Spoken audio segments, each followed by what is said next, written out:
Guys, next topic start करते हैं। छोटा सा टॉपिक है और काफ़ी सिंपल टॉपिक है। Sale of goods on approval basis. Sale of goods on approval basis और रिटर्न बेसिस। इसका मतलब होता क्या है कि हम हमारे गुड्स को रिटर्न या अप्रूवल बेसिस पे सेल कर रहे हैं। होता क्या है कि हम हमारे गुड्स बायर को बेचते हैं। बायर के पास चॉइस होती है, अगर उसे वो गुड्स पसंद आ गया या उसे वो गुड्स फिजिबल है तो वो उसे रख सकता है, उसे अप्रूव कर सकता है, या फिर वो चाहे तो हमें एक with in a given time period return कर सकता है। जैसे कि फ्लिपकार्ट इसी मॉडल पे काम करता है। ठीक है, फ्लिपकार्ट से अगर हम कोई जींस बुलाते हैं तो हमें 30 डेज का रिप्लेसमेंट या रिटर्न का विंडो ओपन होता है। ठीक है, अब मान लीजिए 1 तारीख को हमने बुलाया तो 30 तारीख तक का हमारे पास टाइम होता है। अगर 30 दिन में हमें ऐसा लगता है कि ये जीन्स हमें पसंद नहीं है, ये जीन्स हमें पसंद नहीं है या क्वालिटी सही नहीं है, तो हम क्या कर सकते हैं, रिटर्न रिक्वेस्ट डाल सकते हैं या रिप्लेसमेंट का रिक्वेस्ट डाल सकते हैं, है ना।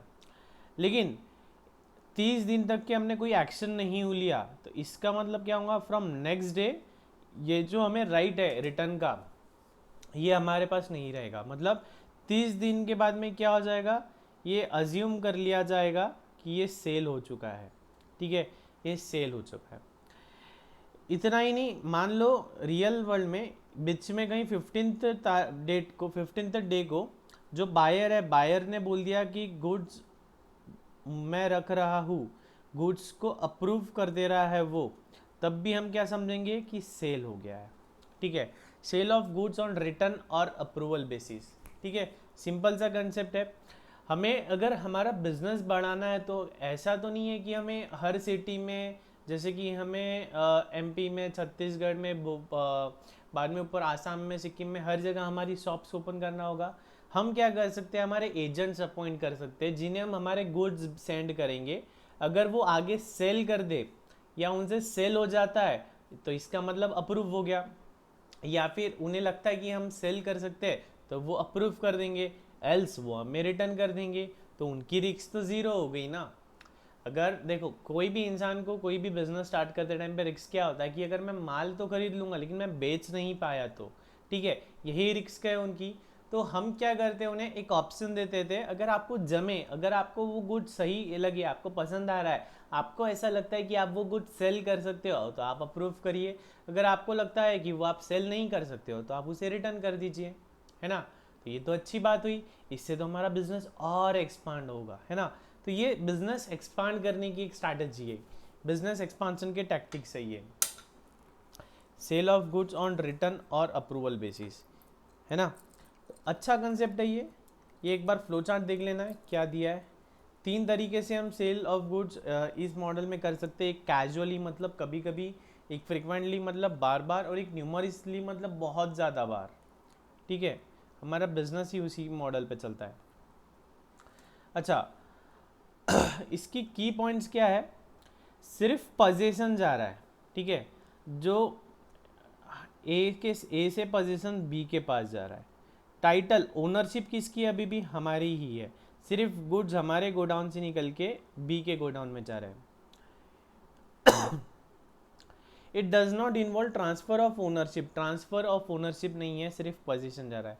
The customer does not incur any liability when the goods are merely send to him in case of online transaction, वही जो हमने फ्लिपकार्ट का एग्जाम्पल देखा। ठीक है, अच्छा, अब इसे सेल मतलब कब मानेंगे, आपने लॉ में पढ़ा है, sale of goods act 1930, when he signifies his approval, जब हम कहते थे कि हमें पसंद है, हम अप्रूव कर रहे हैं तब, या वो कोई ऐसी एक्टिविटी करता है जिसकी वजह से हमें लगता है कि ये उसने यूज़ कर लिया। जैसे कि मान लीजिए हमने फ्लिपकार्ट से कोई शर्ट बुलाया है और वो शर्ट पहन के हम पार्टी में जा रहे हैं, इसका मतलब क्या हो गया, हमने अप्रूव कर लिया, इसी का मतलब हमने अप्रूव कर लिया। और मान लो जो पर्टिकुलर टाइम लिमिट दे रखी है उतने दिन में हमने अप्रूव भी नहीं किया और रिजेक्ट भी नहीं किया, तो इसका मतलब क्या होगा, डिम्ड एक्सेप्टेंस हो जाएगा वो। तो वो क्या हो जाएगा, डीम्ड एक्सेप्टेंस। इसकी जर्नल एंट्रीज क्या होगी, जर्नल एंट्रीज को हम नॉर्मल सेल बोल के रिकॉर्ड करेंगे, ठीक है।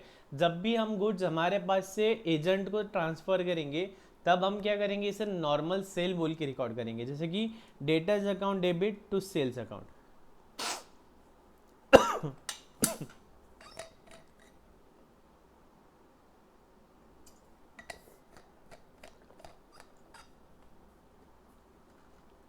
क्या करेंगे अपन, debtors account debit to sales account. अब मान लो वो हमें रिटर्न करता है तो हम क्या करते हैं, sales return account debit to debtors, वही कर देंगे, रिटर्न इनवर्ड्स अकाउंट या सेल्स अकाउंट टू डेटर्स, है ना, वही है।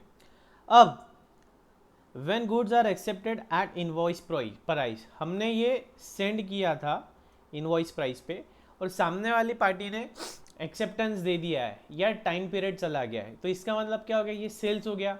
तो सेल्स की एंट्री रिकॉर्ड करनी चाहिए थी, लेकिन भैया जी हमने सेल्स की एंट्री तो पहले ही रिकॉर्ड कर ली है। तो इसका मतलब जब हमें एक्सेप्टेंस मिलेगा तब इश्क दी गले विच नो एंट्री, हमें कोई एंट्री पास नहीं करनी है, ठीक है, क्योंकि सेल्स की एंट्री तो भैया जी हमने ऊपर ही पास कर रखी है। Okay, next, when goods are accepted at a higher price, मान लो हमने गुड्स सेंड किए थे 1000 रुपयों में, हमने 1000 में सेंड किए थे, तो हमने क्या किया था, debtors account debit to sales 1000, है ना, लेकिन उन्होंने गुड्स आगे 1200 में बेच दिए और वो 1200 में एक्सेप्ट कर रहे हैं, तो क्या हो जाएगा, हमने तो सेल सिर्फ 1000 का बुक किया था और सेल हुआ एक्चुअल में 1200 का, तो 200 रुपये और रिकॉर्ड करना है।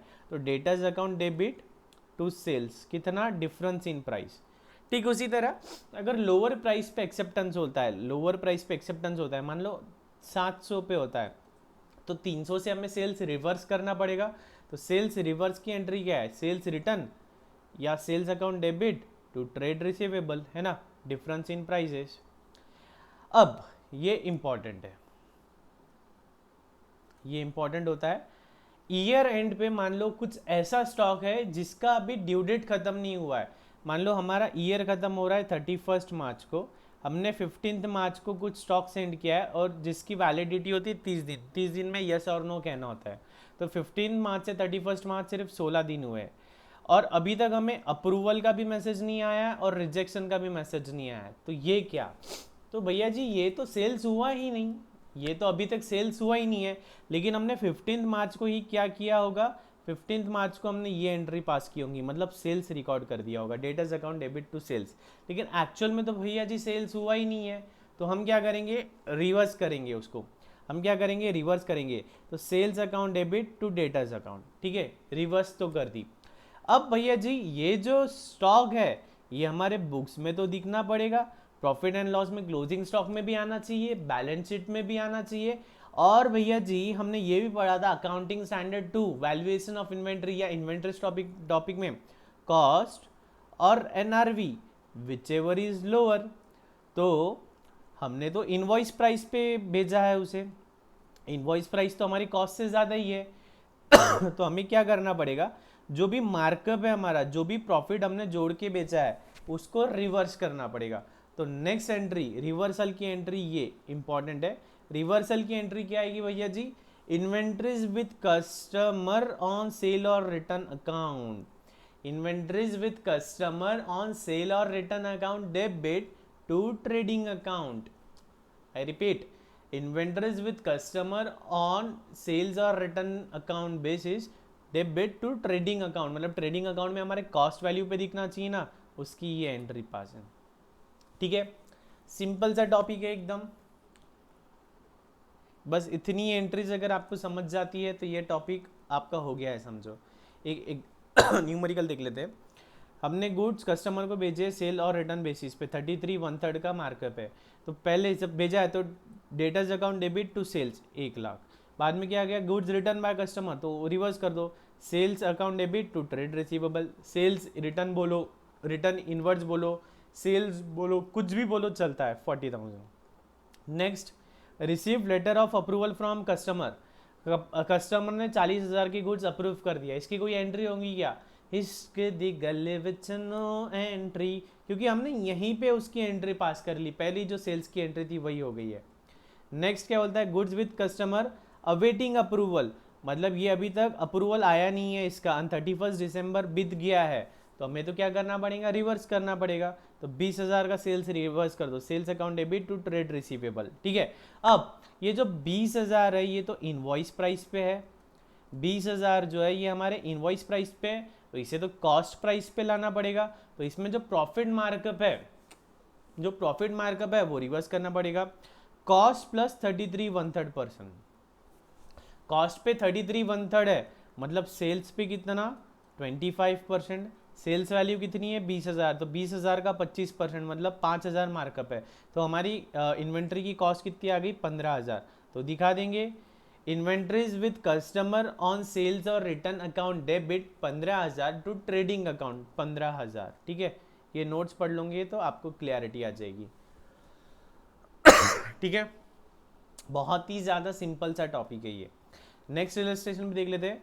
हमने गुड्स भेजे थे, ठीक है, just before the end of the year, 31 मार्च को हमारा ईयर खत्म होता है, उसके पहले हमने कुछ 200 गुड्स बेचे थे, ठीक है, 200 यूनिट्स सेल किए थे। क्या प्राइस पे 250, सेलिंग प्राइस थी 250 और उसकी कॉस्ट कितनी थी 200 हमारी कॉस्ट थी, ठीक है। 31 मार्च को 50 गुड्स रिटर्न आ गए, हमने भेजे थे 200, हमने 200 भेजे थे, 200 में से 50 रिटर्न आ गए, 70 वर सोल्ड, 70 का अप्रूवल आ गया, 50 प्लस 70 120, मतलब बैलेंस कितना बचा है 80, 80 क्या है स्टॉक में आना चाहिए, 80 यूनिट्स क्या होना चाहिए स्टॉक में आना चाहिए। तो देख लेंगे, तो जब हमको सिर्फ 31 मार्च 2016 की एंट्री होना, तो जो रिटर्न आए उसकी एंट्री कर दो। क्या होगी रिटर्न की entry, sales account debit to trade receivable, return inverse account debit to trade receivable, कुछ भी लिखो सब चलेगा। कितना 50 आइटम है, 250 के रेट थे, फिर रिटर्न आ गया। जो 70 है जिसका अप्रूवल मिल गया, सेल हो गया, उसकी कोई एंट्री होगी क्या, नहीं, जब हमने भेजा था तभी उसको सेल्स बोल के हमने रिकॉर्ड कर लिया था। बचा कितना 80, 80 क्या है स्टॉक है, तो इसको क्या करेंगे पहले रिवर्स कर देंगे, sales account debit to trade receivable, ठीक है। अब ये जो 80 है ये तो हमारे ट्रेडिंग अकाउंट में आना चाहिए, लेकिन है किसके पास, कस्टमर के पास है, तो stock lying with the customer, inventories with the customer on sales और return basis account debit to trading account, क्या वैल्यू होनी चाहिए 80 इंटू 200, 80 इंटू 200, 16,000। बहुत ही ज्यादा सिंपल टॉपिक है ना, ओके। तो आगे की इलस्ट्रेशन भी सेम उसी तरह है, ठीक है। ये हमने जो देखा था ये क्या था कैजुअली, मतलब कभी कभार हमने सेल्स और रिटर्न बेसिस पे माल भेजा है, तो इसे क्या है कैजुअली वाली मेथड है, कैजुअली, और यही मेथड इंपॉर्टेंट है एग्जाम में, इसी मेथड पे क्वेश्चन आता है। अच्छा इस टॉपिक का वेटेज कितना 5 मार्क्स आप समझ लो, 5 मार्क्स का इसमें आ सकता है एग्जाम में, बस इससे ज़्यादा कुछ नहीं। अब इसके बाद एक मेथड है जहाँ पे फ्रिक्वेंटली होता है, मतलब बहुत बार हम सेल्स रिटर्न और अप्रूवल बेसिस पे करते हैं, तो इस केस में क्या करना है हमें, ये फॉर्मेट ध्यान रखना है, ये फॉर्मेट पे हमें ये फॉर्मेट बना के हमें सॉल्व कर लेना है। पहला क्या है इसमें, सेंट, हमने कितना गुड्स भेजा है, goods Saint on approval basis, ठीक है। अब उसमें से कितना उन्होंने वापस कर दिया है और कितना अप्रूव कर दिया है और कितना बैलेंस है, बैलेंस मतलब इसका अभी तक कोई जवाब नहीं आया, हाँ भी ना, हाँ भी नहीं आया ना भी नहीं आया, ठीक है, जवाब अभी भी पेंडिंग है। पहला कॉलम हमने कितने गुड्स भेजे थे, कितने रिटर्न आ गए, कितने अप्रूव हो गए और कितने अभी पेंडिंग है, ठीक है। ये आपको इन्वेंट्रीज में हमने जो देखा था वेटेड एवरेज फीफो लीफो उसी तरह का फॉर्मेट दिख रहा है ना। तो उस तरह से ये सॉल्व करेंगे, इस पे भी एग्जाम्स में जैसे कि क्वेश्चन ऐसा कुछ आते नहीं है, ठीक है। अब इसमें इम्पॉर्टेंट है ये जिसका जो एक्सरसाइज है, एक्सरसाइज आपने कर लेना है। एक्सरसाइज का second question and third question थोड़ा इंपॉर्टेंट है, second question and third question आप जरूर कर लेना एक बार, ठीक है। या थर्ड क्वेश्चन चलो अभी देख लेते हैं, okay. X supply goods on sale और return basis to the customer, the particulars of which are as under, ये पार्टीज को ये डेट पे हमने सेल किया है इतने इतने अमाउंट का, और रिमार्क्स मतलब क्या हुआ था, टाइम पीरियड है 15 दिन का, ठीक है। तो हमें क्या करना है, फॉलोइंग अकाउंट्स बनाना है एक्स की बुक में, सेल और रिटर्न अकाउंट और गुड्स ऑन सेल और रिटर्न टोटल अकाउंट, ठीक है। आई होप आपने ये पहले पढ़ रखा है, इसलिए हम ज़्यादा डिटेल में नहीं जा रहे हैं। तो सीधी सीधी बात है, जो दिया है डेट्स लिख लेंगे, पर्टिकुलर्स लिख लेंगे मतलब पार्टी का नाम, और उनके अमाउंट्स लिख लेंगे। अब इनकी मैच्योरिटी कब आ रही है, ये +15 डेज, +15 डेज, ये कॉलम +15 डेज इक्वल्स टू ये कॉलम। तो इतने दिन में जवाब हाँ या ना का आना चाहिए था, इतने दिन में हाँ या ना का जवाब आना चाहिए था। ठीक है, तो जिसने जिसने जैसे कि इन्होंने कोई जवाब नहीं दिया, तो इसका मतलब ये 10,000 सेल्स में चल जाएंगे। इन्होंने रिटर्न कर दिया तो ये रिटर्न में चल जाएंगे। इन्होंने 2,000 रिटर्न किया तो 2,000 रिटर्न में जाएगा, 10,000 सेल में जाएगा। इन्होंने रिटर्न कर लिया मतलब ये सेल में चल जाएगा। इन्होंने रिटर्न कर लिया मतलब ये सेल में चल जाएगा। इसकी कोई जवाब नहीं आया, हाँ भी ना और नहीं भी नहीं आया, तो ये रिटर्न में सेल्स में चल जाएगा। तो देखो sale sale sale sales return return. ठीक है, 77,000 का हमने भेजा था, उसमें से 47,000 का सेल हो गया, 17,000 का रिटर्न हो गया, और ये 13,000 का अभी भी पीरियड खत्म होने का है। क्यों, हमने अभी 30 तारीख को तो भेजा है, इसका तो टाइम ही छोड़ने का है अभी। ठीक है, इसका भी टाइम ही बचा है।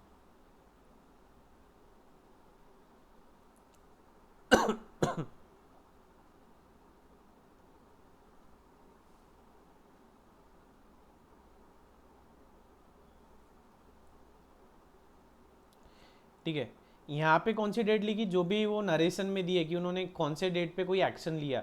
जैसे कि ये 25 तारीख को भेजा था, लेकिन 28 तारीख को ही उन्होंने रिटेन कर लिया, इसलिए हमने वो 28 की तारीख लिखी। तो ये हमारे पास बेसिक समरी आ गई। बस अब सेल्स का अकाउंट बनाना है। तो सेल्स के अकाउंट में क्या करेंगे, गुड्स सेंट ऑन सेल और रिटर्न अकाउंट 77,000 है ना।